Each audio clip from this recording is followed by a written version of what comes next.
Hey, I'm Woody Wyatt, and these are my thoughts on 6 albums that I heard this week. We're gonna do this in band name alphabetical order, starting with I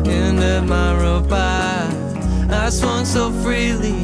Headlights by Alex G. Now, I've tried getting into Alex G in the past, and I don't really think his style's for me. And yeah, this album didn't really change much. I'm glad the production isn't so lo-fi this time, and this album does work surprisingly well as background music, but overall this thing's just really boring. This whole sound with its clean guitars and like very minimalist instrumentation where there's not much going on, I can respect it and it is very calming. It's just not really something I would listen to.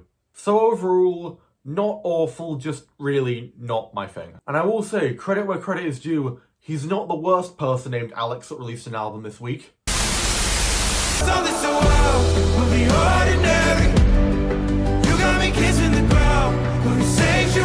That would have to be Alex Warren with his new album, You'll Be Alright Kid. Somehow I was completely unaware of this guy's existence for the longest time. His song Ordinary is apparently huge over here in the UK, but I actually didn't hear it until Todd in the Shadows did his review of it. And now that I have listened to this guy's music and heard this full album, I'm just gonna say it.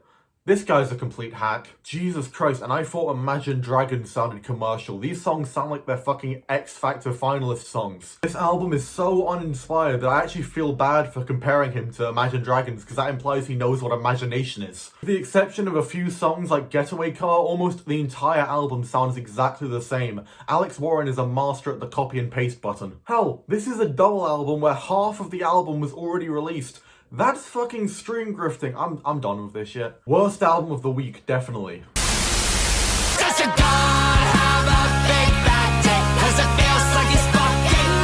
Next up, we've got the new album from Laura Jane Grace titled Adventure Club. Dude, I'm not gonna lie, this thing was fucking brilliant. Probably the most fun album that Laura has ever released. I mean, Laura Jane Grace's solo stuff has always been more serious than her stuff with Against Me, who, if you can't tell by that record over there and that poster over there, I'm a pretty big fan of. But on here, that lightheartedness, that fun is just turned up to 11. Granted, there are some more serious songs on here. I especially love the song New Year's Day. There are so many great lyrics in that song. I'd also recommend the song Make Me Mine. It kind of reminds me of something off, I don't know, Transgender Dysphoria Blues or As the Eternal Cowboy. But in my opinion, the greatest song on this album is by far its silliest, the song Your God. This song has been in my head for ages now, ever since it came out. The fact that she played it at a political event as well, that shit's fucking legendary. God have a big fat dick, 'cause it feels like he's fucking me. Also, this is an album that has backing vocals from, I think, her wife, I don't know, and I love these backing vocals. They add so much here.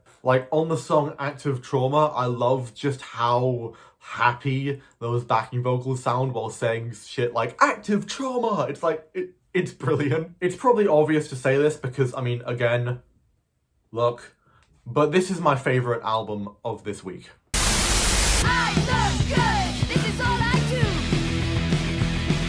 do. Then we've got the debut self-titled album by Panic Shack. I had very low expectations for this one because I actually found this band from the song The Ick going viral on TikTok, which was... You shush me in the cinema! He shushed me in the cinema! You do not shush me in the cinema! Not great, let's say. Then I actually heard this new album and it honestly kind of kicks ass. Like, yeah, no joke, this thing's great. Probably one of the best synth punk albums we've got in a while, actually. In fact, do you want to know what band this reminds me of the most?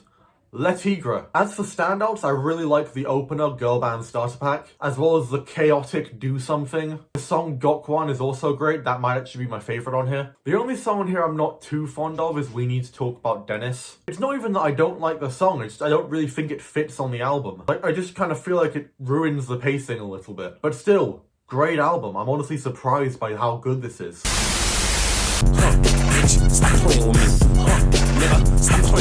Next up, we've got the big one, probably the biggest release of this week, the new Tyler, the Creator album, Don't Tap the Glass. When I first heard that this album was coming out, which was, for the record, only a few days before it actually did, I was worried because Chromacopia only came out like under a year ago, and it did feel too soon to be releasing another album. But I'll be damned if this thing isn't really good, even if it sounds absolutely nothing like any of his other albums. Because for those that don't know, this is meant to be Tyler, the Creator's dance album, and it actually works really well. I actually really like the song Big Po, the intro track. Between that song and the new Clips album, Pharrell has just been on a roll recently. Stop Playing With Me and Sugar on My Tongue are also great tracks. The title track especially, that song has been like a massive earworm for me recently. This album may not be the most deep or essential Tyler, the Creator album, but it doesn't really have to be. It's just kind of a fun time. And the runtime's so short that it never feels like it overstays its welcome. Overall, it's yet another great album from Tyler.